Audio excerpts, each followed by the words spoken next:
Hello, Good Shepherd and Saints Francis and John. I'm Father John Lyjana with Good Shepherd Catholic Church.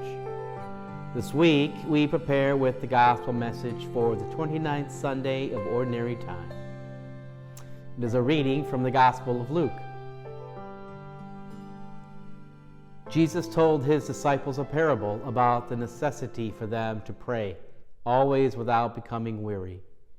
He said, "There was a judge in a certain town who neither feared God nor respected any human being. And a widow in that town used to come to him and say, 'Render a just decision for me against my adversary.'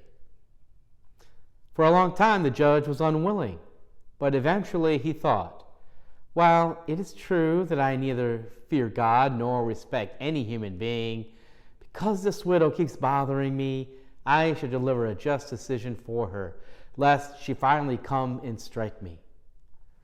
The Lord said, 'Pay attention to what the dishonest judge says. Will not God then secure the rights of his chosen ones who call out to him day and night? Will he be slow to answer them? I tell you, he will see to it that justice is done for them speedily. But when the Son of Man comes, will he find faith on earth?'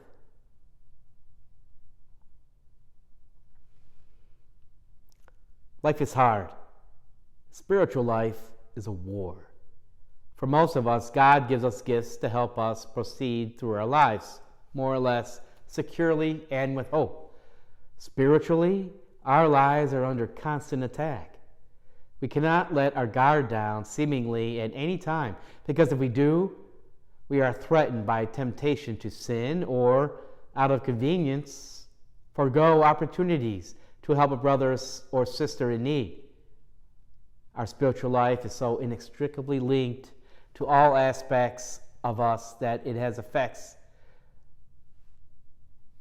Our spiritual life is so inextricably linked to all aspects of our life that it affects everything we do and every decision we make. This is why Jesus is telling his disciples about the importance of prayer, the necessity to persevere in prayer, and to pray consistently. The widow in the parable is in dire straits. In those days, most widows were in precarious positions. They no longer had a husband to provide for them, and so had to rely on their children, friends, and the kindness of strangers for survival. In the parable, she can only rely on this particular judge for justice against her adversary. If justice is not served by him, the injustice done to her will be added to the pile of injustices and hardships that she already carries on her shoulders. The judge eventually rules justly and in the favor of the widow, which is what she had consistently been calling for a long time. The decision to act justly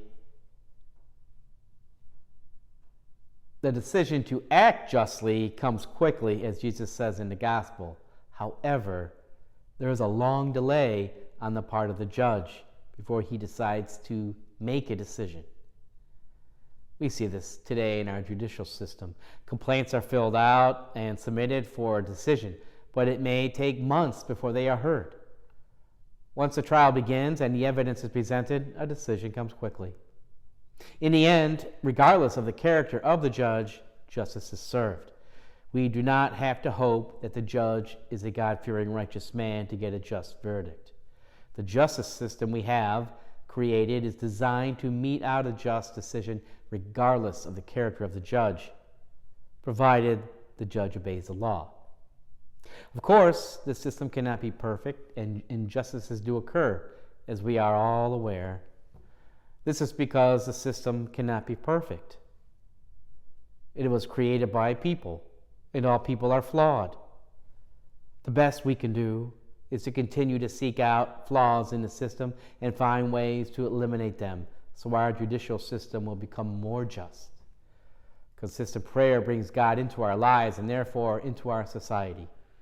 The world is filled with injustice for individuals, communities, and even entire nations. At each level, the injustice can be conquered by our all-powerful Father. This is what Jesus illustrates for us in the gospel. Because the world is this way, it is necessary for us to pray to God consistently, without letting up. The fight against injustice has many fronts: the individual, the company, a religious group, and even communities of nations. Prayer from each of us, individually and as we do at Mass, are what Jesus is asking from us. As the body of Christ, it is our duty to call to its head, Jesus Christ, for guidance, protection, and justice. This gospel ends with a question. When the Son of Man comes, will he find faith on earth? What do your family members think about that? The gospel promises that God will do justice. Is it possible that we are already bringing God's justice to earth? What evidence of faith do each of you see around you? Label a sheet of paper, evidence of faith on earth, and divide it into 2 columns, faithful and faithless. Write down items in each column.